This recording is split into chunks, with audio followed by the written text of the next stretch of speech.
Okay, so I'm Randall Snyder. This is going to be my persuasive presentation, and this is my audience. All right. Alright, Master, pay attention. Okay. So I'm here today to talk to you about the potential link between video games and violence.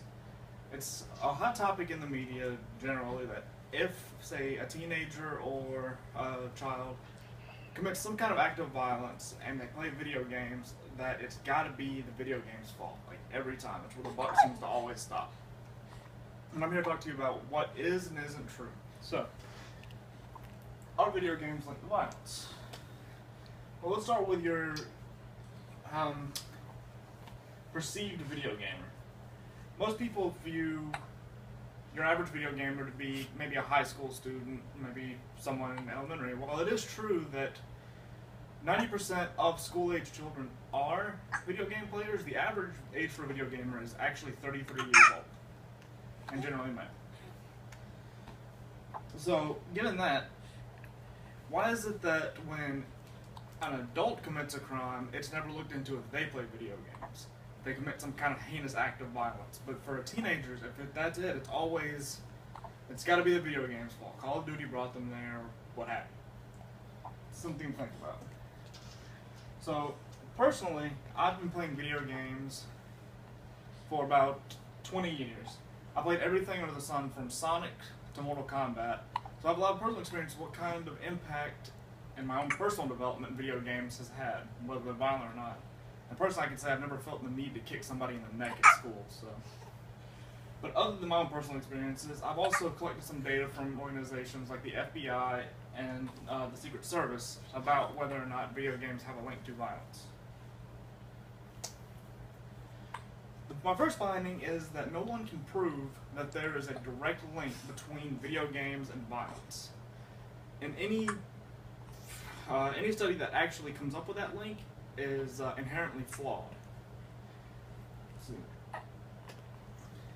And in fact, juvenile crime has been on a small decline ever since video game sales have increased.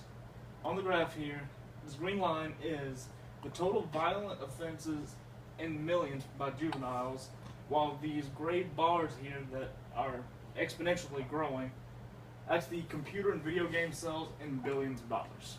So according to the data collected by the Entertainment Software Association, video games and juvenile violence are actually not linked in the slightest. In fact, it seems to make it go down if you want to link the two in any way.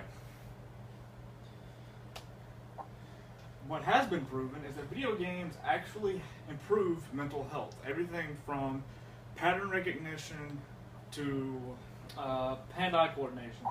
All of it gets improved with exposure to various types of video games. And even can promote social skills. Games that lead the pack in this are things like Minecraft, where people just roam around and build things together, or even MMOs, where a group of players come together to overcome a task otherwise impossible for them by themselves. Now, my question is, why doesn't anything else in society get blamed for violence? There's plenty of violent media in the world. Video games just happen to be the newest person on the block for that. There are things, MMA, football, rugby, take your pick, all of them socially accepted forms of media, but none of them ever get blamed for someone beating someone up at school or anything else. And in fact, studies for video games linked to violence are just as flawed as sports is linked to violence. And for video games, it seems that flawed data sets are happily and readily used at every turn to try to prove that video games are a bad thing for youth.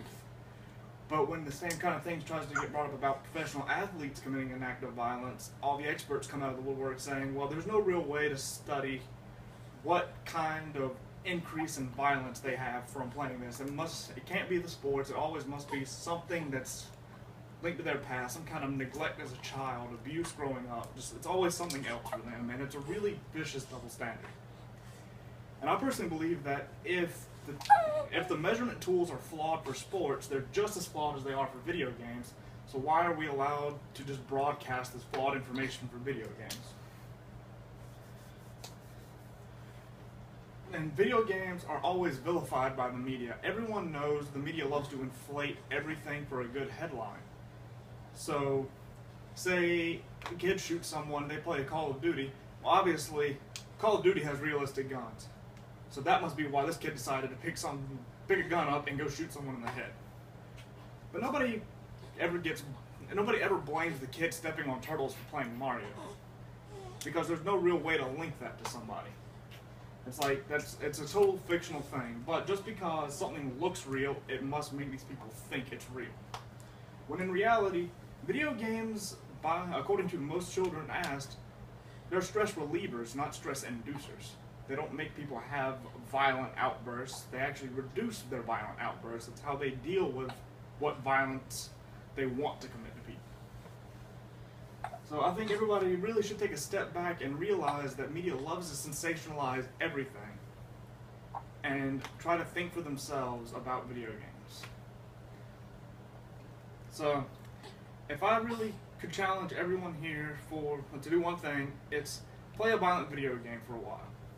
Play it maybe 30-40 minutes a day for 2 to 3 weeks, and try to catalog the amount of violent thoughts you have, or if you have any like extraordinarily violent thoughts that seem out of place to you. And see for yourself what kind of effect this has. Thank you.